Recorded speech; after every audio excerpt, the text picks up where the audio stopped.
I got off work a little while ago, and I'm sitting here in the park.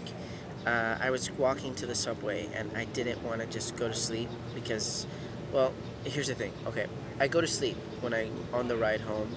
I fight to get a seat, and I sit and I sleep. I always kind of look forward to the ride home because I'm gonna take a little power nap. But I knew that if I took a nap, by the time I got home, I would be groggy, and I wouldn't want to make a video anymore. So I hope you feel the love, because I'm doing this for you. Yesterday was a big cancer checkup day for me. I've mentioned that once a year I have to go through all of these tests just to check up on everything and make sure that I'm healthy, and I am. But yesterday was one of the tests I'd never look forward to. It's a CAT scan. Basically, it means that I have to go and sit in this office and drink a lot of this really gross dye. It's called barium sulfate. And imagine drinking milk with yogurt and chalk. And all of it's like shaken up and sitting in a 1 liter, thermos. That's what I have to drink, basically. It's like drinking that, and it's so gross. And you have to drink all of it, and then it all like slides down into you and coats your whole body.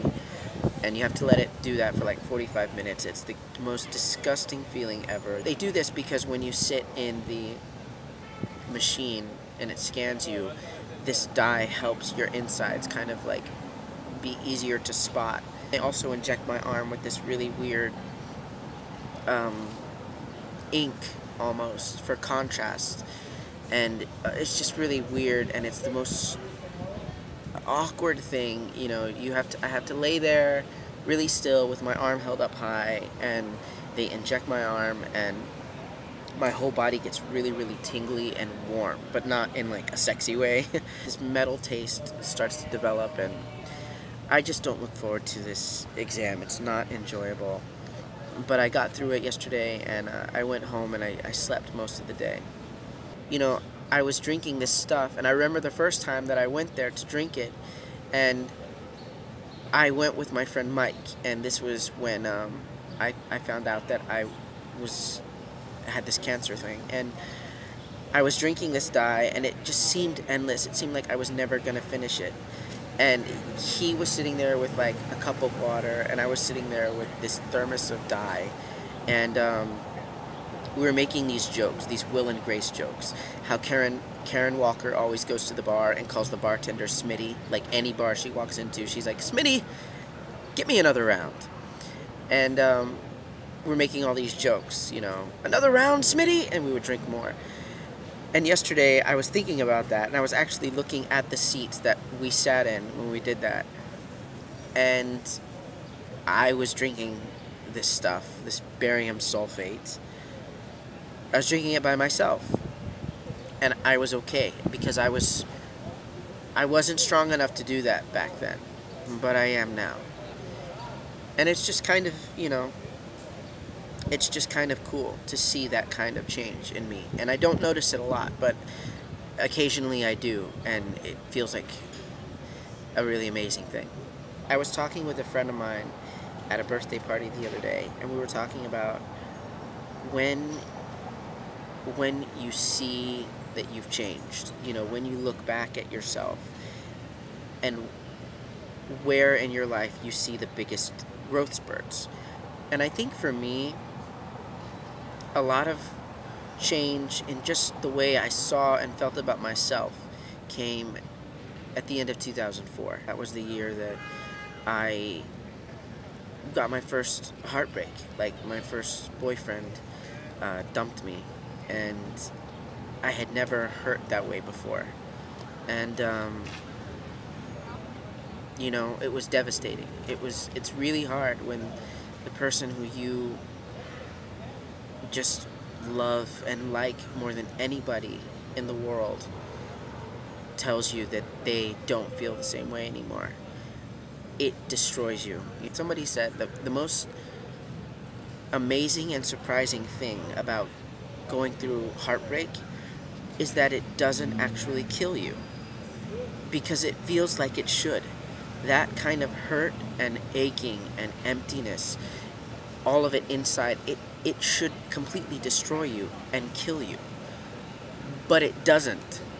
It doesn't. You still exist and feel that way, and it's the hardest thing. I honestly think that the only thing that pulled me out of that was getting cancer. It made me focus on something else. And then, of course, the whole cancer thing was its own crazy thing to battle, and it happened so fast. I was really lucky how quickly it all came and went. It just spun me around, and I was very confused. But by the end of 2004, I had survived both cancer and heartbreak, and I wasn't completely destroyed. I was okay.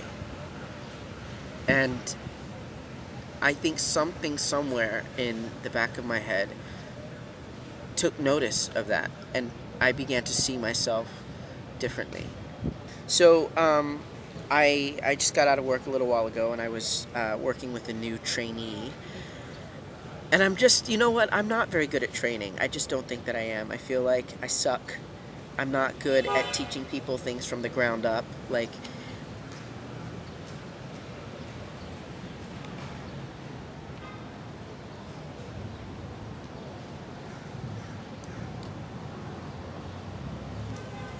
that squirrel was gonna kill me. I could see the look in its eyes. I hate squirrels. So yeah, we had this new person training, and you know, I'm not good with people who are brand new. Like, if you're new but you've already been trained and you need someone to like get you acclimated and show you the ropes, I'm really good at that. Like, if you know steps 1, 2, and 3 and you need someone to show you 4 and 5, I can do that. I'm really good at like steps 4 and 5. But I'm just not good at brand newbies. I'm not. Oh, okay, one other thing. So I mentioned in my last video that Nick and I were going to have a house guest coming. Well, let's talk about this house guest. When I was first going after Nick here on YouTube, I think some of you watched that. Nick, if you're watching this video, I love you. I can make you happy. You don't need any other boys in your life, only me. See, there's a lot of other guys out there subscribing to his videos and leaving him cute little flirty comments. Back off. In order to set myself apart, I've got to take it a step beyond that. So, Nick, my darling, this is for you.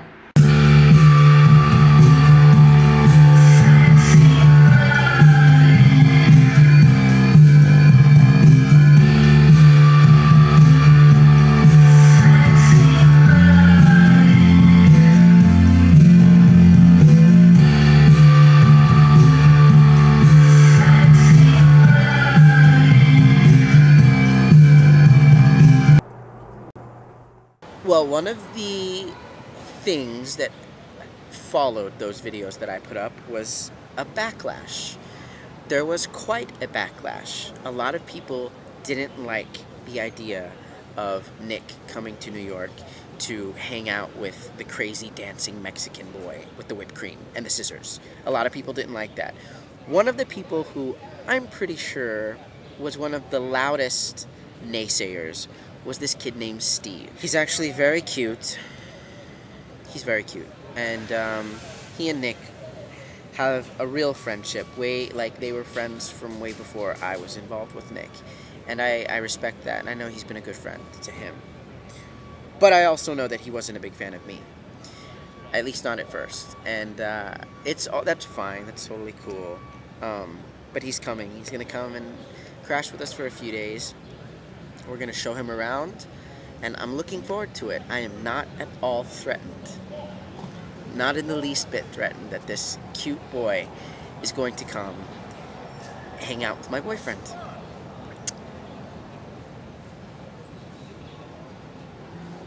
I know that there is a place in me that is secure and confident and not at all threatened, and I'm digging deep to find that place. I'll let you know when I get there. Groovy!